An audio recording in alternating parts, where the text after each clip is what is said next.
ഇങ്ങനെ ഒരു പെൺകോന്തനാണല്ലവൻ. 24 മണിക്കൂറും അവളെ അടിപ്പാവട കഴിയലും അവളെ ഊട്ടലും. ഞാൻ ആ വാഷിംഗ് മെഷീനിൽ കിടന്ന തുണിയൊക്കെ എടുത്ത് വിരിച്ചിട്ടുണ്ട്. നീ വയ്യാത്ത നടുവും വെച്ച് പടി കയറി പോണ്ട.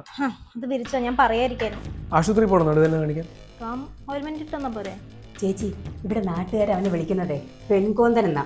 ഞാൻ ഇന്നലെ നോക്കിയപ്പോഴേ അവളെ അടിവസ്ത്രം നനച്ച് അവൻ അശേവിരിക്കുന്നു. അവക്കിപ്പം വയ്യാതിരിക്കുമല്ലേ, അതുകൊണ്ടാവും അവൻ കഴുകി കൊടുത്തത്. ഇന്ന് നീ തന്നെ അടുക്കളയിൽ ഇവിടെ അപ്പുറം ഇപ്പുറം ഉള്ളവർ പറയുന്നതേ നീ ഒരു പെൺകോന്തൻ എന്നാ. നീ എന്താ നടയി കാണിക്കുന്നേ? വീട് തൂക്കുന്നു എന്താ അമ്മ? നീ എന്തിനാ ഈ വീട്ടിൽ എല്ലാ പണിയും ഇങ്ങനെ എടുക്കുന്നത്?